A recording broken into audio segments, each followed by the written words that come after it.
खाने की शुरुआत में एक एंटीक शॉप ओनर सुरेश अपने स्टाफ से कहता है कि रतन मेरी तबीयत आज सही नहीं लग रही, इसलिए मैं आज जल्दी घर जा रहा हूँ। एक काम करना, शॉप बंद करने से पहले जरा देख लेना सारी चीज अपनी जगह पर है कि नहीं। ओनर के जाने के बाद रतन को कुछ अजीब सा महसूस होता है और अचानक से उसके सामने एक देवी प्रकट हो जाती है जो कहती है मुझे भूख लगी हुई है, मुझे भोग दो। दोस्तों, भोग दरअसल उस खाने पीने की चीजों को कहा जाता है जिन्हें हम देवी देवताओं को अर्पित करते हैं। पर रतन पहचान ही नहीं पाता कि ये कौन सी देवी है। इसके बाद हम अतिन नाम के एक एंटीक पगलू को देखते हैं जो कि अपने ऑफिस कॉलीग को उन चीजों की फोटो दिखा रहा होता है जिसे उसने हाल फिलहाल में खरीदा था। इसमें अतिन का कॉलीग कहता है कि तुम अपनी सैलरी इतनी फिजूल चीजों पे क्यों खर्च कर देते हो भाई। इस पे अतिन कहता है कि अरे मेरे फ्रेंड का एंटीक शॉप है ना, वो तो मुझे इंस्टॉलमेंट में यूनिक चीजें दे देता है। तभी अतिन को उसके बॉस अपने केबिन में बुलाते हैं और खुशखबरी देते हैं कि तुमने जिस सेल्स टीम को लीड किया था ना, उसने बहुत ही अच्छा परफॉर्म किया है, इसलिए हम तुम्हें प्रमोट करके ईस्टर्न जोन सेल का हेड बना रहे हैं। इसी खुशी में अतिन पहुंच जाता है अग्रवाल एंटीक्स, जहां वो अपने फ्रेंड सुरेश अग्रवाल से कहता है कि चलो पार्टी करने चलते हैं। सुरेश कहता है कि यार आज ये न्यू स्टॉक आया हुआ है, मुझे बहुत काम है। ऊपर से रतन ने भी अचानक काम छोड़ दिया। वो पागलों की तरह कह रहा है कि उसने यहाँ भूत देख लिया है। 1956 से हमारी शॉप चली आ रही है, आज तक तो हमने ऐसा कोई भूत देखा नहीं यहाँ पर, पता नहीं उसको क्या हो गया। वैसे आज किस खुशी में पार्टी का सोचा है तूने? तो अतिन बताता है कि भाई मुझे प्रमोशन मिलने वाला है, पर जो ऑफिशियल प्रमोशन लेटर होगा वो एनुअल मीटिंग के बाद मिलने वाला है। तो मेरे इकलौता यार है यार, तभी तो सेलिब्रेट करने के लिए बोल रहा हूँ, तुझे मना मत करना। तो सुरेश भी कहता है कि भाई ड्रामा हो गया हो तो मुझे 5 मिनट दो, मैं ड्रेस चेंज करके अभी आता हूँ। उधर वो ड्रेस चेंज करने जाता है और इधर अतिन थोड़ा शॉप का चक्कर लगाता है। उसकी नजर एक अजीब सी देवी की मूर्ति पर जाकर रुक जाती है। जब सुरेश वहाँ पर आता है तो वो पूछता है कि भाई ये कौन सी देवी है जिसके एक हाथ में वीणा और दूसरे में दराती है, तीसरे में इंसानी खोपड़ी है। सुरेश कहता है मुझे भी नहीं पता यार, ये दिखने में तो टिबेटन स्टाइल का है और मैं किसी टिबेटन स्पेशलिस्ट से जांच भी करवाने वाला था इसकी, पर टाइम नहीं मिला यार। इसके बाद सुरेश बताने लगता है कि मुझे ये मूर्ति कहाँ से मिली। और दोस्तों, अब हम देखते हैं कि नारायण चक्रवर्ती की मौत के बाद अब उनके परिवार में सिर्फ बेटी दामाद ही थे जो अब यहाँ का सारा कुछ बेच बाच कर विदेश शिफ्ट हो रहे थे। उन्होंने सुरेश से ही घर की सारी पुरानी चीजें बेची थी। अब इस घर के पुजारी जी सुरेश से कहते हैं आपने हमसे इतना कुछ खरीदा है तो ये मूर्ति भी लेते जाइए। सुरेश कहता है कि मेरा बजट खत्म हो गया है, मैं नहीं लेकर जा सकता। और तब पुजारी जी कहते हैं कि इसके बदले आपको पैसे देने की जरूरत नहीं है। तभी वहाँ पर घर का दामाद आकर पुजारी जी से कहता है कि आप इतनी एंटीक मूर्ति को फ्री में कैसे दे सकते हैं, इसके हमें अच्छे खासे पैसे मिल जाएंगे। तभी वहाँ पर घर की बेटी आती है और अपने हस्बैंड को समझाती है कि मूर्ति बिकाऊ नहीं है, पुजारी जी को सारी चीजें ज्यादा से पता है, तो चलो यहाँ से। ये सारी बातें जानने के बाद अतिन सुरेश से पूछता है कि वैसे इसकी कितनी कीमत होगी यार। सुरेश कहता है कि मैंने बताया ना कि मुझे नहीं पता ये देवी कौन है और यहाँ इसकी कीमत कितनी है। हाँ, तुम्हें पसंद है तो तुम लेकर जाओ और तुम्हें जो ठीक लगे उतना पे कर देना, क्योंकि पता नहीं क्यों जब मैं भी इस मूर्ति को देखता हूँ तो मुझे घबराहट से फील होती है। ये सुनकर अतिन बड़ी खुशी से कहता है कि अच्छा तो ये मूर्ति फिर मेरी हुई ना, पक्का ना। और वो अपनी कार की बैक सीट पर मूर्ति को रख लेता है। यहाँ से ये दोनों जाते हैं क्लब में जहाँ दोनों खूब शराब पीते हैं और अतिन की एक लड़की से आंखें चार हो जाती है। सुरेश उसे कहता है कि भाई शादी की उम्र तेरी निकली जा रही है, शादी कर ले वरना तनहा रह जाओगे। इस पे अतिन कहता है कि मुझे मेरी आजादी प्यारी है, मैं चला उस लड़की के साथ मजे करने। फिर वो जाकर उस लड़की के साथ डांस करने लगता है और लड़की भी उसमें अच्छा खासा इंटरेस्ट दिखाती है। इनके बाद आगे बढ़ जाती है, लेकिन अचानक से क्या होता है ना, अतिन को मतलब कुछ फील होता है जैसे पूरा क्लब खाली है और उसे किसी की आवाज आ रही है कि मैं भूखी हूँ, मुझे भूख दो। कुछ देर के बाद वो लड़की कहती है अरे तुम ठीक तो हो ना, क्या हो गया? पर अतिन बड़ा अजीब बिहेव कर रहा होता है तो लड़की चली जाती है कि पता नहीं पागल है शायद। इसके बाद अतिन अपने घर के लिए निकलता है। आधे रास्ते में दोस्तों उसे अपने मिरर में बैक सीट पे अपनी मरी हुई माँ बैठी हुई दिखाई देती है। पर जब वो पलट कर देखता है तो वहाँ पे बस वो मूर्ति रखी होती है सिर्फ। तो अतिन को भी लगता है कि शायद मैंने कुछ ज्यादा ही पी लिया है, इसीलिए ऐसे भ्रम हो रहे हैं मुझे। वो चुपचाप अपने घर जाता है जहाँ उसके शूज थोड़े दूर रखे होते हैं, तो वो अपने शूज को अच्छे से रख लेता है। इससे हमें पता चलता है दोस्तों कि अतिन को साफ सफाई बहुत ही प्यारी है, उसे अपनी हर चीज अपनी जगह पे परफेक्ट चाहिए होती है। हल्का सा भी टेढ़ा मेढ़ा कुछ होता है तो वो उसको सही कर लेता है। खैर, वो मूर्ति को टेबल पर रखकर उसे गौर से देखने लगता है और उसकी पलक झपकने भी बंद हो जाती है। तभी पीछे से पुष्पा आंटी आकर उसे टोकती है, तब उसका ध्यान टूटता है। वो कहता है आप अभी तक सोई नहीं क्या? पुष्पा आंटी कहती है मैं आज तक तुम्हें बिना खाना खिलाए कभी सोई हूँ क्या? चलो फ्रेश होकर तुम्हारे लिए डिनर लगाती हूँ। इसके बाद डिनर टेबल पर पुष्पा अतिन को लेक्चर देने लगती है कि देखो देखो आजकल तुम कुछ ज्यादा पी रहे हो। ये देखो तुम्हारी माँ की रिंग जो उन्होंने मरने से पहले मुझे देते हुए कहा कि पुष्पा मेरे बेटे का ख्याल रखना, और बेटा है कि मेरी बात सुनता ही नहीं। बताओ देखो जब मैं मर जाऊंगी ना तब तुम्हारी अकल ठिकाने आएगी। पर यहाँ तो अतिन इस बात को हंसी में उड़ा देता है। फिर सपने में अतिन को वो देवी दिखाई देती है जो अभी भी यही कह रही होती है कि मैं भूखी हूँ, मुझे भोग दो। और तब अतिन डरकर नींद से जाग जाता है और ग्लास में पानी डालता है। पानी की जगह पर ये क्या, उसमें खून होता है। तभी वहाँ उसकी मरी हुई माँ की आत्मा आकर कहती है कि देवी को भोग दो बेटा, तभी मुझे भी खाना मिलेगा। सुनकर अतिन तो सुन रह जाता है सुन, और इस बार वो रियल में जागता है क्योंकि अब तक उसने जो देखा था वो उसका सपना ही था। पर हकीकत में भी दोस्तों उसका पानी का गिलास जमीन पे गिरा होता है और उसे पैरों के निशान अपने कमरे से बाहर जाते हुए दिखाई देते हैं जो कि कुछ देर में गायब भी हो जाते हैं। अतिन की हालत खराब। अगली सुबह की बात है, चाय लेकर पुष्पा अतिन को जगाने जाती है। अतिन रात में जो कुछ भी हुआ उसे बुरा सपना समझकर भूल जाता है और फिर जब वो नहा रहा होता है तो उसे ऐसा लगता है जैसे किसी ने उसके पीठ पे कुछ देर के लिए हाथ रखा हो। वो और डर जाता है। पर फिर वो अपनी माँ की फोटो पे हार और अगरबत्ती दिखाता है तो उसे देवी की मूर्ति की याद आ जाती है और वो उसको भी अगरबत्ती दिखा देता है। पर जैसे ही अतिन वहाँ से हटता है ना, अगरबत्ती बिल्कुल हिलने लग जाती है और देवी के सामने जो फूल उसने डाले होते हैं वो हवा से उड़ जाते हैं। ऐसा लगता है जैसे देवी ने उसकी पूजा एक्सेप्ट करने से इनकार कर दिया हो। अब आगे अतिन देखता है कि उसके घर पे बाबा शंकर आए हैं जिनसे पुष्पा उसकी शिकायत भी कर रही होती है। तब अतिन अंकल के पैर वेट छूकर कहता है कि ये पुष्पा आंटी ना मेरी शादी कराकर मेरी जिंदगी बर्बाद करना चाहती है अंकल, इसलिए आपसे मेरी शिकायत पे शिकायत कर रही है। तो बाबेश कहता है कि वो कुछ गलत तो नहीं कह रही ना, तुम अपने परिवार से अलग इस घर में अकेले रहते हो, शादी नहीं कम से कम सीरियस डेटिंग तो शुरू कर दो, तुम्हारी उम्र निकली जा रही है बेटा।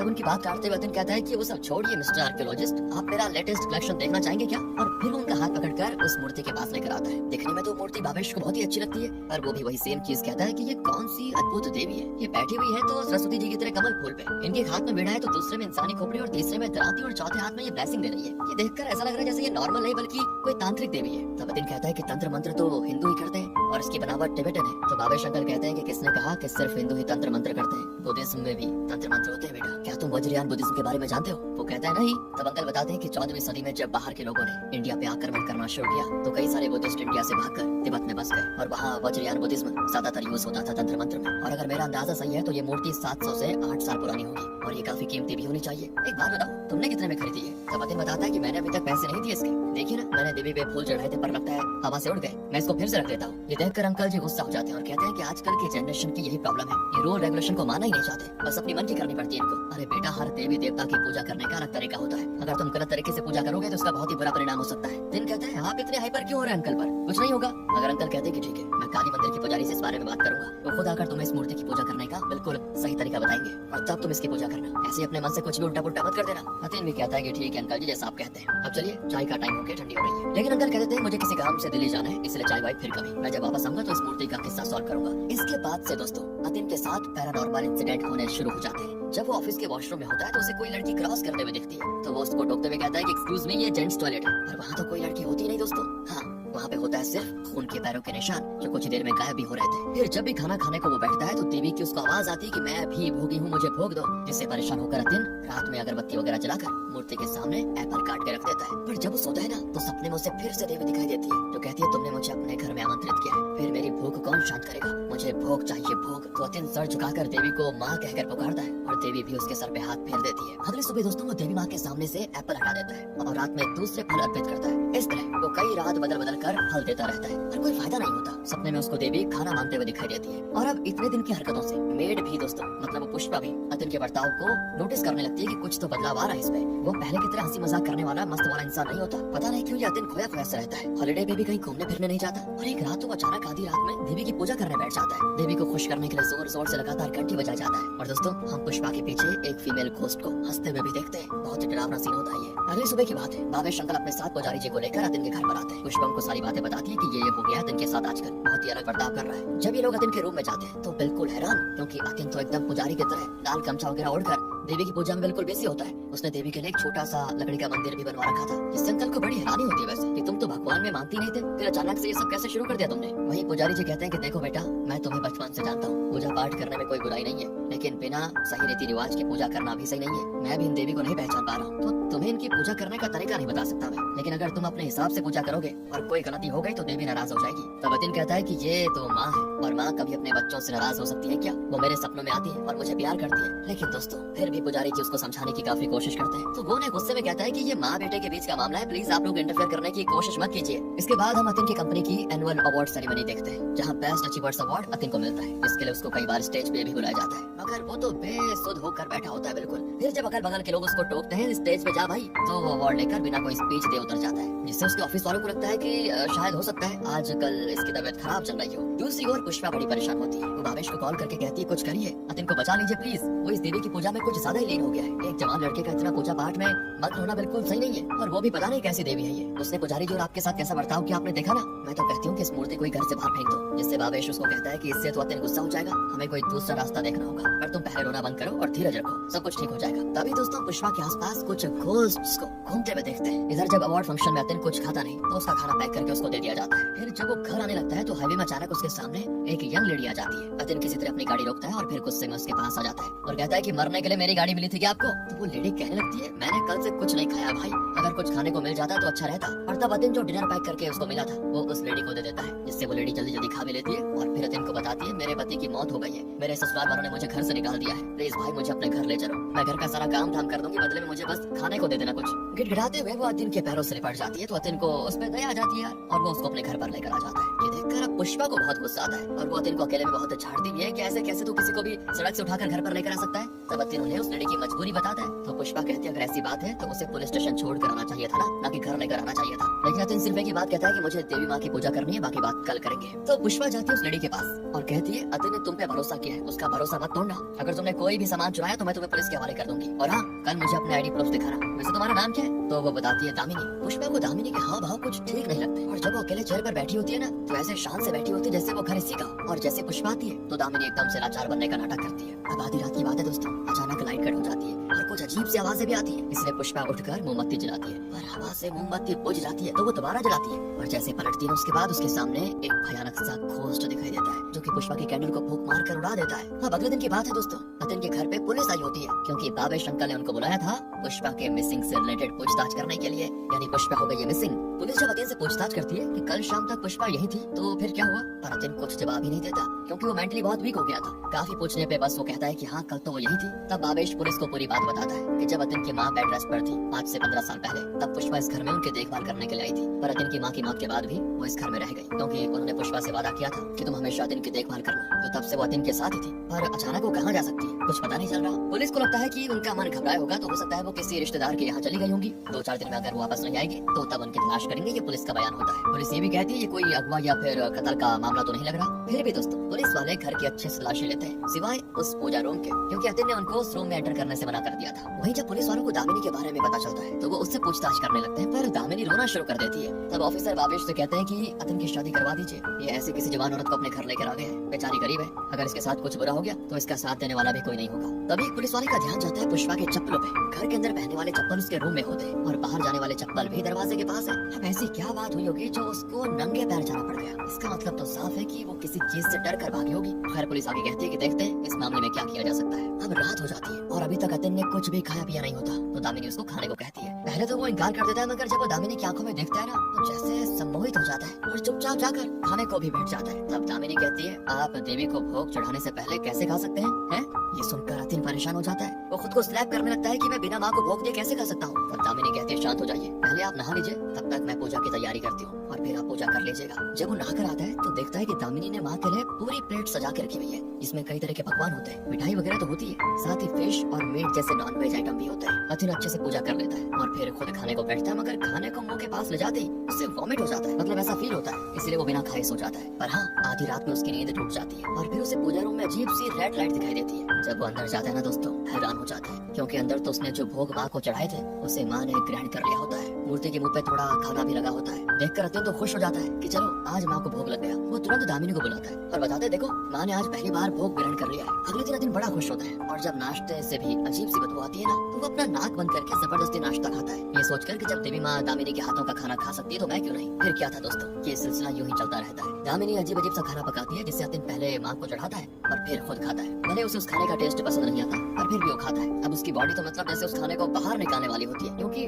पेट में अजीब सा होता है उसको, पर वो जबरदस्ती खाने को निकल जाता है। धीरे धीरे वो रात में शमशान घाट जाकर और वहाँ पे मुर्दों को जलते हुए देखना शुरू कर देता है। पता नहीं क्यों इससे अतिन को बड़ी शांति मिलती है जैसे। फिर दोस्तों एक दिन अतिन के घर पुलिस ऑफिसर आते हैं और कहते हैं कि हमने अपनी ओर से बड़ी कोशिश की पुष्पा जी को ढूंढने की, पर कोई फायदा नहीं हुआ। हमने nursing homes, old age homes और मेंटल असाइलम तक हर जगह ढूंढा पर वो कहीं नहीं मिले। हमने इवन उनके होम टाउन जाकर वहाँ भी पता किया पर कुछ पता नहीं चला। समझ नहीं आ रहा कि धरती निकल गई उनको, ये क्या हो गया। देखो मेरी बात मानो तो आपको पेपर्स और सोशल मीडिया पे उनकी मिसिंग रिपोर्ट लिखवानी चाहिए। तो अचानक अतिन कहता है आप एक काम कीजिए, ये केस क्लोज कर दीजिए। मैं देखो भगवान की जो मर्जी होती है वही होता है, अब आप जाइए, मेरी पूजा का टाइम हो गया है। फिर धीरे धीरे अतिन दुनियादारी से दूर होता जाता है। इस तरह बस दिन रात माँ माँ करके चिल्लाता रहता है और उनकी पूजा करता है। एक रात जब बाबेश अंकल अतिन के घर पर आते हैं तो यहाँ का नजारा देखकर उनकी डर के मारे हालत खराब हो जाती है क्योंकि अतिन पागलों की तरह नाच नाच कर पूजा कर रहा होता है। वो माँ माँ चिल्ला रहा होता है और जब अंकल उसको टोकते हैं तो अतिन कहता है देखो अंकल, माँ ने मेरा भोग ग्रहण कर लिया है, अब जाकर उस मंदिर के पुजारी को बताओ कि मेरी माँ मुझसे कितना प्यार करती है, जाओ। और यहाँ तक कि दोस्तों वो अंकल का कॉलर पकड़ कर कहता है कि जाओ बता देना उस पुजारी को। जिसपे अंकल बड़े आराम से उससे पूछते हैं कि बेटा ये सब कब से हो रहा है, तो वो बताता है 2 हफ्ते से, और ये सब दामिनी के हाथों के पके खाने का ही कमाल है।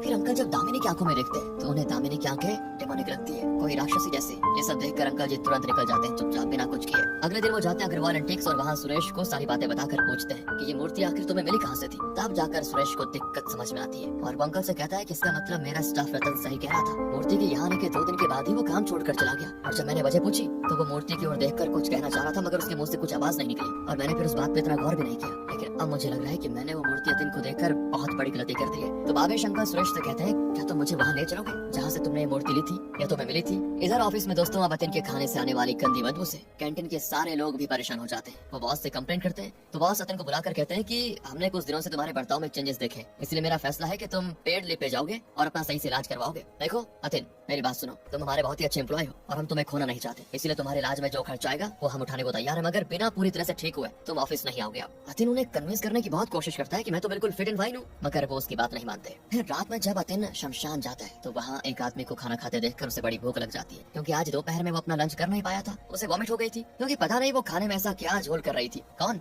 वो दामिनी, कि हर बढ़ते दिन के साथ खाने से और भी गंदी बदबू आ रही थी। इसलिए अतिन एक टपरी पे रुकता है और वहाँ 2 रोटी मांगता है। तब टपरी वाला कहता है, अभी तो एक ही रोटी है, आप इसको खाना शुरू कीजिए, मैं रोटी बनाता हूँ आपके लिए। पर टपरी पर बैठा एक बूढ़ा आदमी अतिन से कहता है, मुझे भी भूख लगी है, और तब अपनी रोटी का अतिन 2 टुकड़ा करता है, जिसमें से बड़ा हिस्सा वो बूढ़े को देता है और छोटे वाला खुद के लिए रखता है। ये चीज उस बूढ़े को काफी पसंद आ जाती है कि बड़ा नेक इंसान है, और वो उसको एक नीली डायमंड शेप का हार पहनाते हुए कहता है, इसे कभी मत उतारना, ये तुम्हारी खराब परिस्थिति को सही कर देगा। मैं कृष्णानंद मैत्रा हूँ, जब तुम्हारा काम हो जाएगा तो ये हार किसी न किसी तरह मेरे पास वापस आ जाएगा। और एक बात सुनो, तंत्र मंत्र सबसे शक्तिशाली शक्ति नहीं है, बल्कि सबसे शक्तिशाली तंत्र तो प्यार है। ये कहकर वो अचानक कहीं गायब हो जाते हैं और अतिन को कुछ भी समझ नहीं आता कि अभी क्या हो गया मेरे साथ। पर हाँ, उस हार को पहनने के बाद अतिन को बड़ा अच्छा महसूस होता है, इसलिए वो उसको पहने ही रह जाता है। जब वो घर जाता है तो आज वो अपने होश में होता है बिल्कुल, इसीलिए उसे अपने घर की व्यवस्था साफ साफ दिखाई देती है कि पूरे घर का सत्यानाश होकर रखा हुआ है। सारी चीजें यहाँ वहाँ बिखरी पड़ी हुई है, सामानों पे धूल की मोटी परत जमी होती है, कपड़ों से बड़ी गंदी बदबू आती है, घर में हर चीज बिखरी हुई है। तो वो जाता है सीधा दामिनी के कमरे का दरवाजा खटखटाता है और कहता है, ये तुमने घर का क्या हाल बना के रखा हुआ है दामिनी, साफ सफाई क्यों नहीं करती हो? तो कमरे के अंदर से दामिनी कहती है, भाई आज मेरी तबीयत ठीक नहीं है, मैं कल साफ सफाई कर दूंगी। इसके बाद अब दोस्तों अतिन को आता है पुष्पा आंटी का ख्याल और वो कॉल करके अपडेट मांगता है। तो पुलिस वाले बताते हैं कि सर आपके कहने पर ही तो हमने केस क्लोज कर दिया था। ये जानकर अतिन को बड़ी हैरानी होती है कि मैंने केस क्लोज करने को कब कहा, और फिर वो अपने एक अजीत नाम के पुराने दोस्त को कॉल करके पुष्पा आंटी की मिसिंग वाली बात बताते हुए कहता है कि यार तुम अपने न्यूज़पेपर में उनकी मिसिंग ऐड डाल दो ना, शायद कुछ पता चल जाए। इधर भावेश अंकल नारायण चक्रवर्ती के घर के पुजारी जी को बताता है कि देखिए पंडित जी, मैंने आज तक शादी नहीं की, मेरे कोई बच्चे नहीं है, अतिन मेरे दोस्त का बेटा है जिससे मैं एक बाप की तरह प्यार करता हूँ, अगर उससे कुछ हो गया तो अच्छा नहीं होगा, आप प्लीज बताइए कि वो मूर्ति किस देवी की है। और तब पंडित जी बताते हैं कि वो 10 महादेवियों में से 9वीं देवी मातंगी है। कल नया चांद निकलने वाला है ना, इसका मतलब है कि कल अतिन की लाइफ की आखिरी रात होगी। अगली सुबह अतिन अपने घर को थोड़ा साफ सुथरा करता है और फिर फ्रेश हवा लेने के लिए छत पर चला जाता है। पर वहाँ उसको और भी अजीब चीज देखने को मिलती है। छत पे तंत्र मंत्र के साइन बने होते हैं और कई सारी चिड़िया बिल्ली मरे हुए होते हैं वहाँ पर। ये सब देखकर अतिन दामिनी पे चिल्लाता है। तो वो कहती है, मैं साफ कर दूंगी भाई, पर हाँ आज रात थोड़ा लेट आना, क्योंकि आज मुझे देवी माँ की स्पेशल पूजा करनी है, तो मैं सारी तैयारियां करके रखूंगी, क्योंकि कल रात माँ ने भोग ग्रहण नहीं किया था, पता नहीं हमसे क्या भूल हो गई। फिर कहानी जाती पास्ट में दोस्तों, और हम देखते हैं कि तिब्बत के 2 प्रांत के किंग्स जमयांग और टेंजिन के बीच थोड़ा लफड़ा चल रहा था। जमयांग को पता चल गया था कि टेंजिन अपनी बेटी की मौत के बाद ही अपनी हिम्मत खो सकता है, इसलिए वो अपने खुफिया आदमियों से टेंजिन की बेटी के खाने में जहर मिलवा देता है। लेकिन टेंजिन के राज में टॉक्सिकोलॉजिस्ट यानी विश्व विज्ञानी रहा करता था, जो कि उनकी जान बचा लेता है। तब जमयांग युद्ध करके टेंजिन के पूरे परिवार को खत्म करना चाह रहा था, मगर उसको नहीं पता था कि टेंजिन का विश्व विज्ञानी बहुत ही पहुंचा आदमी है। वो माँ मातंगी की पूजा करता था। वो अपने जादू मंत्र से जमयांग के पूरे खानदान को खून की उल्टी करवा कर मार डालता है और फिर आखिर में जमयांग भी मारा जाता है। फिर आगे पुजारी जी बताते हैं कि वो विश्व विज्ञानी नारायण चक्रवर्ती के पूर्वज थे, जिनका नाम था तांत्रिक सहस्त्रक्ष चक्रवर्ती। मेरी फैमिली सदियों से चक्रवर्ती फैमिली के घर में पूजा करने का काम करती आई हुई है। 16वीं सदी में सहरक्ष और देवेश्वर 2 भाई हुआ करते थे। जब ये दोनों 30 साल के थे तो अचानक एक दिन सहरक्ष गायब हो गया। सुनने में तो ये आया कि वो भागकर तिब्बत चला गया, जहाँ वो 10 साल तक एक तांत्रिक गुरु के अंडर था, जिसने उसको वज्रयान तंत्र मंत्र सिखाया। उसने अपने गुरु के कहने पर ही टेंजिन की बेटी को हील किया था और फिर टेंजिन से वादा किया था कि मैं जमयांग का पतन कर दूंगा, मगर इसके लिए मुझे एक स्किल्ड स्कल्प्टर की जरूरत होगी। टेंजिन ने उसकी इच्छा पूरी की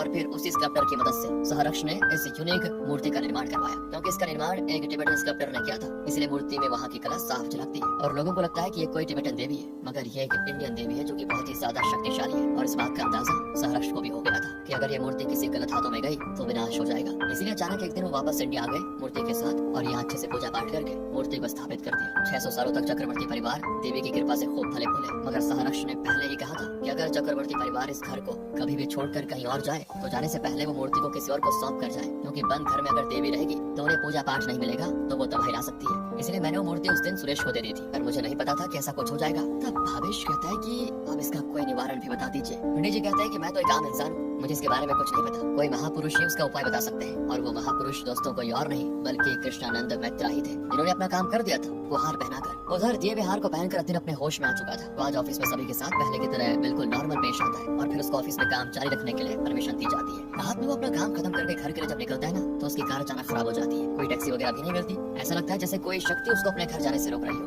अगर किसी तरह अतिन एक टैक्सी लेकर अपने घर आ ही जाता है। घर पहुंचते ही अचानक लाइट कट होती है और बाबे शंकर अतिन को वहाँ मिल जाते हैं, जो कि घर के बाहर अतिन के लौटने का इंतजार कर रहे थे। अतिन उनको देखते पहले तो अपने खराब बर्ताव के लिए माफी मांगता है, और अंकल कहते हैं कि बेटा ये सही समय नहीं है इन बातों का, तुम मेरी बात ध्यान से सुनो। वो जो मूर्ति है ना, वो माँ मातंगी की है, और माँ मातंगी माँ सरस्वती का ही तांत्रिक रूप है। इसलिए उनके एक हाथ में वीणा भी है, मगर उनको चंडालिनी भी कहा जाता है, क्योंकि वो एक चंडाल के घर में पैदा हुई थी। इसीलिए वो बुरी शक्तियों की भी रक्षा करती है। मगर उन्हें अपनी पूजा पाठ में किसी भी तरह की भूल चूक पसंद नहीं है। अपनी पूजा में गलती करने वालों को वो माइंड पे असर करती है, उनके अंदर से जीने की इच्छा खत्म कर देती है। इसलिए वो इंसान अपने दोस्तों और रिश्तेदारों से भी दूर चला जाता है, और उसे तन्हाई में रहना पसंद होता है। और फिर आखिर में उस इंसान के घर पे एक पिशाचिनी को भेजती है, वो जो कि इंसानी रूप में आती है, और उसके आते घर में अजीबोगरीब घटना घटने लगती है। वो अपना काम की शुरुआत अमावस्या की रात से करती है, और अगले अमावस्या तक वो धीरे धीरे उस इंसान का मान सम्मान घर परिवार सब तहस नहस कर देती है। और फिर अमावस्या की रात वो उस इंसान की बलि माँ मातंगी को चढ़ा देती है। तब अंकल अतिन को बताते हैं कि वो पिशाचिनी कोई और नहीं बल्कि दामिनी ही है। उसके आने से ही अजीबोगरीब चीजें होना शुरू हुई थी।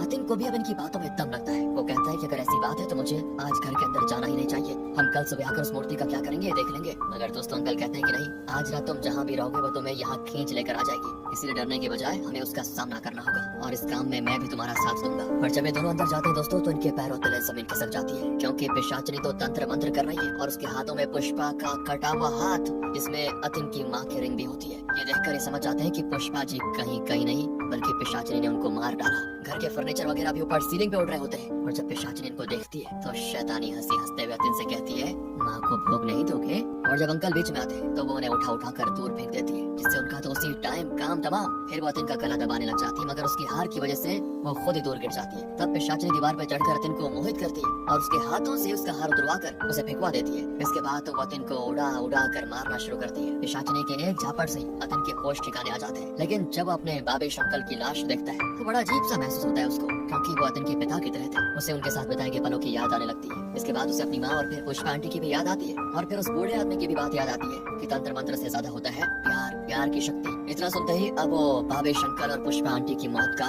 बदला लेने की सोचता है। इधर पिशाचिनी उसका गला घोट रही होती है, और वो किसी तरह अपने हाथ में वो डायमंड हार लाने की कोशिश करता है। काफी मुश्किलों के बाद वो हार उसके हाथ में आ जाता है दोस्तों, और वो सीधा उसे पिशाचिनी के सर पे चिपका देता है। इससे पिशाचिनी चिल्लाते हुए वहीं पे हो जाती खत्म। अब अतिन देखता है कि उसके अंकल के धड़कनें अभी भी चल रही है। वो मरे नहीं बल्कि सिर्फ बेहोश पड़े हुए थे, और उनके हाथ पैर थोड़े चोटिल हो गए थे। तब अतिन नोटिस करता है कि अपनी खास पिशाचिनी के भस्म होने की वजह से देवी मातंगी की आंखों से खून के आंसू निकल रहे हैं। इसके बाद हम देखते हैं कि 2 दिनों के बाद बाबे शंकर को होश आता है, और वो अतिन को सही सलामत देखकर बड़े खुश होते हैं, भले उनके हाथ पैर टूट चुके हों। फिर अतिन उस मूर्ति को किसी और को देने के बजाय एक नदी में जाकर विसर्जित कर देता है। इसके बाद ही उसे अपने ऑफिस की जूनियर अनिमा का मैसेज आता है कि क्या हम डिनर पे जा सकते हैं, तो वहाँ कर देता है, जिससे अतिन की लाइफ तो सही हो जाती है। मगर दोस्तों फिर हम 2 बंदों को एक रात नदी किनारे शराब पीते हुए देखते हैं। उसमें से एक बंदा सुसु करने के लिए बिल्कुल नदी के पास आ जाता है, जहाँ उसे माँ मातंगी दिखाई देती है, और जो कहती है मैं बहुत भोगी हूँ, मुझे भोग दो। जिससे वो बंदा डर कर चिल्ला देता है, और इसी के साथ ये कहानी यहाँ पर खत्म हो जाती है।